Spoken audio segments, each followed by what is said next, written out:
Hi hello friends, welcome to our YouTube channel. ఈ రథం ముగ్గు కోసం మీ అందరికీ ఎంతమందికి తెలుసో నాకైతే తెలీదు. నాకు తెలిసిన విధంగా నేను వేసేస్తాను అనమాట. సో దీని ప్రాసెస్ ఏంటనేది మీ అందరికీ చూపించేస్తాను.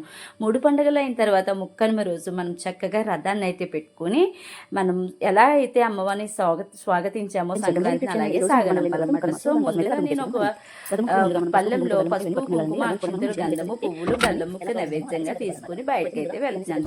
దీనికోసం నేను ఒక బకెట్లో వాటర్ పట్టి అందులో కాస్త పసుపు వేసి చక్కగా నీళ్ళైతే పట్టేసాను. చూసారా, నేను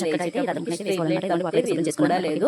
ఇప్పుడు టైం అయితే 5 అయిందండి. చక్కగా కల్లాపు నీళ్ళు అయితే జల్లేసుకున్నాను ఫ్రెండ్స్. కల్లాపు అంతా జల్లిన తర్వాత వరిపిండితో మనం చక్కగా రథం ముగ్గును అయితే వేసుకోవాలన్నమాట. సో నేను దీనికోసం అయితే ఇలా స్ట్రైట్ లైన్స్ తీసుకుని చక్కగా 1 by 1 కలుపుతూ నీట్గా ముగ్గునైతే సిద్ధం చేసుకున్నాను ఫ్రెండ్స్. మీలో ఈ ముగ్గు ఎంతమందికి తెలుసో నాకైతే తెలియదు.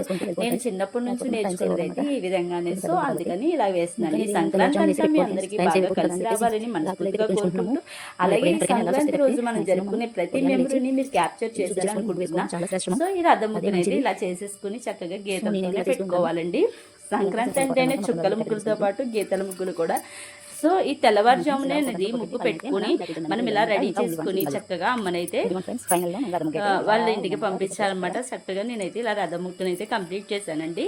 కంప్లీట్ చేసిన తర్వాత పైగా మధ్యలో నెలవంకని ఒక్కో బ్లాక్లో ఒక్కొక్క డిజైన్ని వేశాను. అలాగే చక్రాలు కూడా వేసేసి మరి మామిడి తారణం కట్టాలి కదా, గంటలు మామిడి తారణాలు కూడా కట్టేసి పసుపు, కుంకుమ, అక్షంతలతో అమ్మకైతే పూజ చేసుకుని బెల్లం ముక్క నైవేద్యంగా పెట్టి అలాగే ఒక పుష్పాన్ని కూడా సమర్పించి నమస్కారం అయితే చేస్తున్నాను ఫ్రెండ్స్.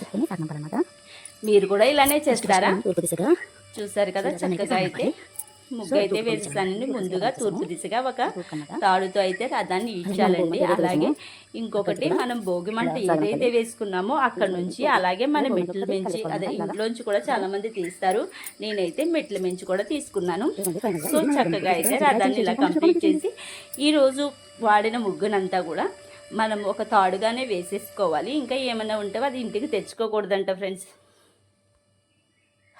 అయితే ఇంటికి తెచ్చుకోకుండా అదే భోగిమంటలో వేసేసాను. ఫైనల్ లుక్లో నా రథం ముగ్గు అయితే ఇలా ఉంది. నచ్చినట్టయితే లైక్ చేయండి, షేర్ చేయండి, కామెంట్ సెక్షన్లో కామెంట్ చేయండి. ముఖ్యంగా నా ఛానల్ ఇంకా ఎవరైతే వీక్షిస్తున్నారో వాళ్ళందరూ కూడా సబ్స్క్రైబ్ చేసుకోండి friends. Thank you for watching my video. అందరికీ 3వ పండుగ అయిన ముక్కనుమ రోజు శుభాకాంక్షలు. Bye bye friends.